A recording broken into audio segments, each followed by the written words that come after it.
E aí, já pensou em ganhar muito dinheiro com um canal de corte igual esse daqui que você tá assistindo? No primeiro link da descrição temos um aulão para você que quer começar um canal de cortes e faturar muito aqui na internet. Também teremos planilhas que irão te ajudar na hora de organizar a produção do seu canal. Tá esperando o quê?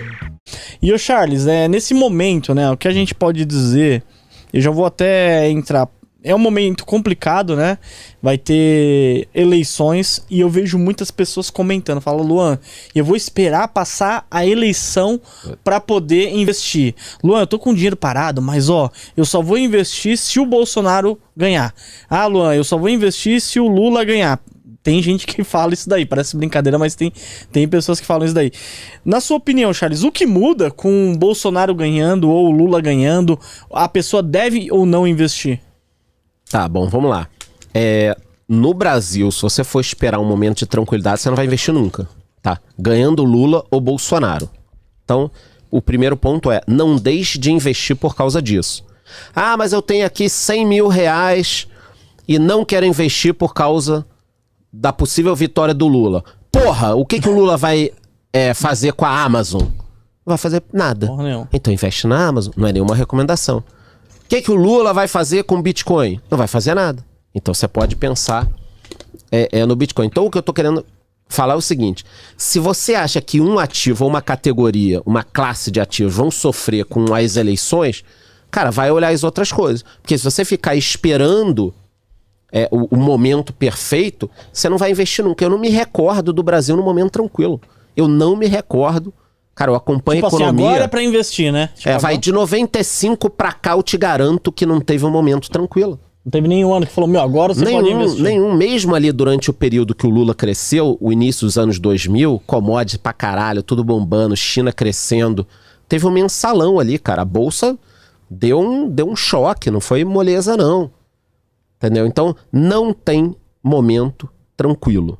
O que você tem que fazer vou investir naquilo que fica menos perigoso. Exemplo, entendeu? Então nesse momento, se a pessoa tem muito medo de eleição, o ideal é ela correr um pouco de estatais. Correr um pouco de estatais, investir em empresas como a VEG, por exemplo, cara, exporta, tá num setor que deve crescer, vale, entendeu? Agora, eu tenho Chaz, eu tenho um baita medo do Lula, e tenho muita ação do Banco do Brasil. Cara, é uma empresa que provavelmente vai dar merda se ele entrar. Petrobras vai dar merda. A gente já sabe como funciona. Não é questão, um ponto aqui muito importante, tá? Que eu quero falar pra turma que tá vendo a gente sobre a credibilidade dos influenciadores, dos jornalistas, economistas de todo mundo.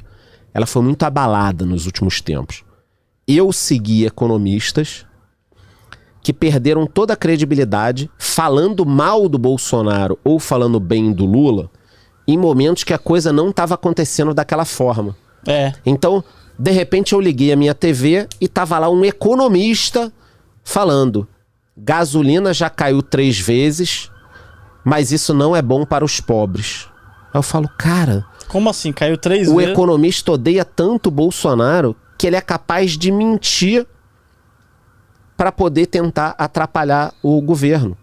Então, no meu caso, eu também não posso perder credibilidade. Vamos supor que o Lula entre. Sim. Eu não gostaria, porque eu tava vivo já nos últimos anos, eu vi tudo que ele fez, o roubo da Petrobras, a devolução do dinheiro. Não dá pra falar pra mim que isso não existiu. Que não aconteceu. Tá? Mas, vamos lá. Aí ele entrou, fez uma medida boa. Vamos supor que ele fez uma medida boa. Criou não sei o que tal. Ok, eu vou ter que falar que é uma medida boa. Com certeza. Eu não posso mentir, né? Ou omitir alguma coisa sob pena de perder a minha credibilidade. E é isso que eu tenho visto em jornalistas, economistas e tal. Entendeu? Então, eu acho que em relação aos dois governos voltando, eu acho que se o Bolsonaro ganhar, a gente vai seguir nessa linha de mais uma outra privatização, organização das empresas estatais. A gente não pode esquecer que o Banco do Brasil estava muito mal e a Petrobras quase quebrou. Agora essas duas empresas estão pagando um caminhão de dividendos, estão sanados. Então acho que se o Bolsonaro ganhar, continua a mesma coisa, 4 anos. Se o Lula ganhar, a gente pode olhar para a Argentina e para Venezuela. Tomara que ele não faça o que ele está falando. Hoje ele falou que iria intervir no Banco do Brasil. E ele falou que ia também censurar as mídias.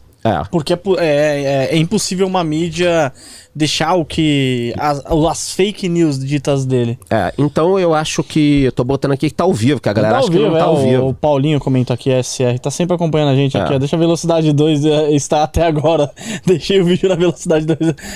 Isso daí, Paulinho, se chama latência. Isso daí é uma é latência, o dele deve estar um pouquinho atrasado. Ô Charles, e, o que você falou é sensacional, né? Hoje eu vejo vários... Eu consumo muito política, informação, economia geral, não parece, mas, pô, o Charles hoje mesmo entrou no meu carro, tava lá o jornal da Jovem Pan.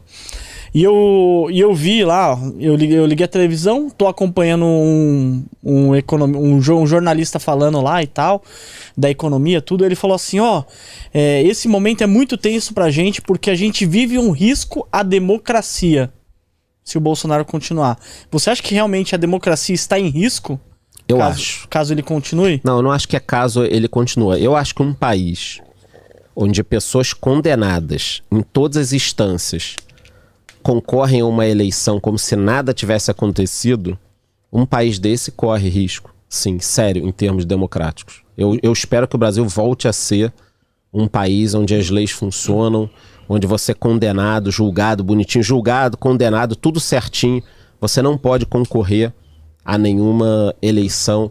Então acho que o grande risco que a gente corre à democracia hoje é ter as coisas do jeito que elas estão. E eu espero que passe isso, que nos próximos anos a gente saia desse fla-flu. Mas engraçado que estão falando que ele é a democracia que deve ficar. Eu acho muito estranho. É muito estranho, né, esses jornalistas, né? Você começa a olhar assim, eu não começa a bater a realidade com o que está acontecendo. Por isso que eu, como economista, não posso perder a minha credibilidade. Então, vamos supor que o Bolsonaro faça uma coisa louca agora. Tente fazer com que o Estado retome a Vale do Rio Doce, que seria uma loucura. Loucura total. No próximo governo ele faça isso. Eu não posso virar e falar, não, mas olhando bem, pensando por um bem, ângulo, pensando bem, o Brasil, o minério. Não, é uma cagada, não pode, não sei o quê. Então, o economista, o jornalista, o médico, ele deve falar a verdade. E aí, fechou o microfone, ele pode dar a opinião dele. Ou ele fala a verdade e fala a opinião dele. Olha, eu acho que a gasolina caiu, mas isso aqui. Mas fala a verdade, entendeu? Porque parte da falta de credibilidade hoje da grande imprensa e de vários profissionais deriva disso. Que você olha e fala, pô, o que o cara tá falando não é verdade, né? Mas os combustíveis caíram e não é bom pro pobre. Pô, cara, desculpa, não tem... Não vira, né, Charles? Não vira.